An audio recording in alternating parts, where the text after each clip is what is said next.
on est chez Cut by Fred. C'est le super coiffeur dont on a déjà parlé sur Mademoiselle. On est venu parler de son parcours avec lui, de ses inspirations, et puis le aussi lui, voilà, on va faire une petite coupe quoi. Allez, c'est parti. Le gros bord. Salut Fred. Hey. Est-ce que tu peux nous raconter un petit peu à quoi ressemblait Fred quand tu étais petit? Je ressemblais à un ange. J'étais un petit...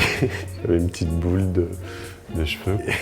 Très mignon, assez solitaire et dans mon monde et dans mon imaginaire. Et voilà. C'est triste en fait. Quels ont été les premiers prémices de ton intérêt pour la coiffure? Je jouais à la poupée et voilà, donc c'est un peu cliché quoi, mais voilà, c'est le petit garçon qui joue à la poupée et qui fait les tresses. Ça vient des Barbies que j'ai déglinguées dans tous les sens.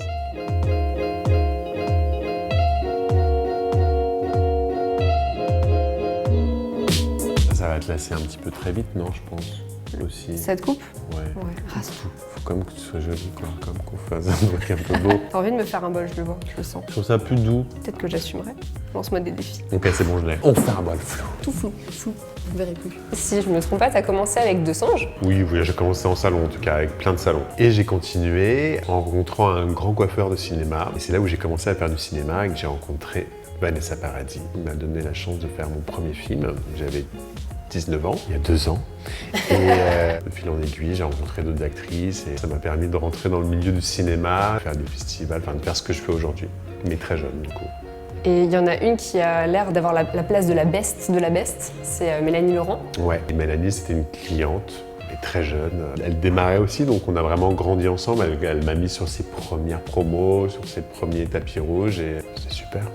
Quand est-ce que tu t'es dit, il me manque quelque chose, il faut que je fasse un blog, il faut que je trouve autre chose pour m'exprimer? J'ai commencé à faire ce blog parce que je me suis aperçu qu'en s'occupant d'actrices, quand elles travaillaient pas, je travaillais pas. Du coup, c'était un peu fragile. Et comme j'aime pas ça et que j'aime bien être libre de décider de ce qui va m'arriver dans la vie quand même, et de créer des choses pour moi et de pas être dépendant des autres, j'avais envie de faire un truc pour moi. Comment parler de cheveux?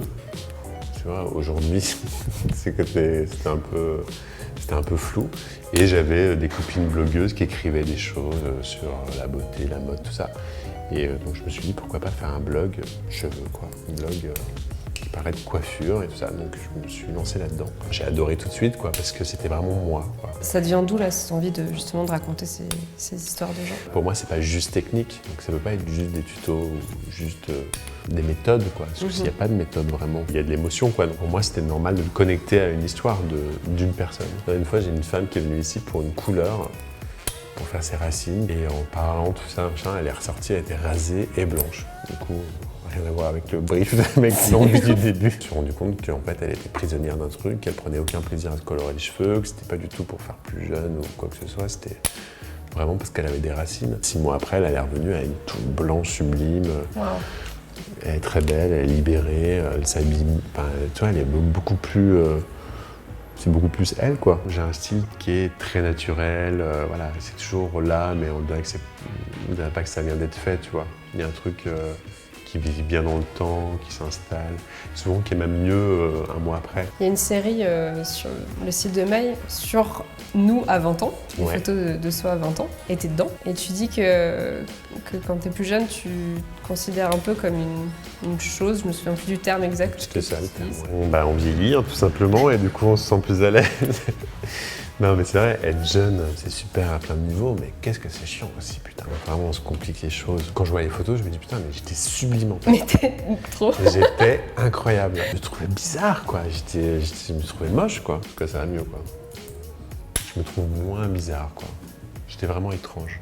Et qu'est-ce qui a le plus changé dans ta vision sur la coiffure depuis toutes ces années que tu pratiques? Bah avant j'étais quand même too much, quoi, des couleurs trop fortes, des coupes trop coupes, des choses comme ça qui sont pas forcément justes pour tout le monde. J'ai trouvé mon style, quoi, et maintenant j'ai une vision très simple des choses, quoi.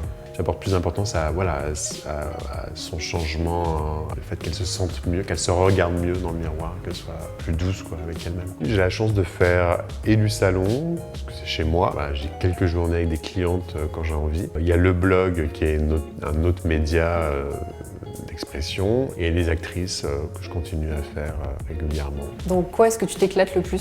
Bah, c'est vraiment le mélange. Je me suis aperçu que c'était vraiment une question de justesse et d'équilibre, ce métier-là, et je pense que ça marche dans tous les métiers. Quand est-ce que tu t'es dit, je suis fait pour ça? Dans mon cas, c'est vrai que Moi, je trouve que c'est une chance de ne pas se poser la question, justement, et que ce soit une évidence. Parce que voilà, ça a toujours été ça. Donc, je me suis jamais dit qu'est-ce que j'ai envie de faire dans la vie, quoi. Je fais ce que j'aime et je le fais évoluer pour que j'y prenne toujours du plaisir. Et la prochaine évolution, tu penses que ce sera quoi? Ça va être ma marque de produits. Il y a beaucoup de choses sur le marché aujourd'hui, très peu finalement qui me correspondent et que j'aime. Il n'y a pas de produit de styling en coiffure qui soit entièrement naturel. Tu as les shampoings, les conditionneurs, donc c'est des produits de soins. Le styling, c'est des surf sprays, des trucs texturisants, des cires, ça. Donc c'est aller vers ça, vers des produits vraiment naturels, vegan et qui font le résultat que j'ai envie d'avoir. De voir Cut by Fred comme une marque, j'ai toujours un petit peu du mal, mais c'est quand même ça, tu vois, aujourd'hui. Un univers au global, quoi. Et de transmettre ça à des jeunes coiffeurs qu'on en marre du salon et qu'on a envie de faire les choses un peu différemment. Envoyez vos CV. Envoyez vos CV.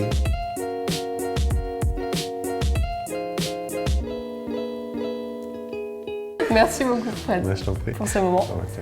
Ouais, Calme-toi, Mireille, calme-toi. calme-toi, Mireille, c'est bon. Rendez-vous quand ma frange sera plus longue, donc apparemment. Parce que plus courte, on peut pas, donc. Non, Bye bye. Merci beaucoup. Avec les WAD.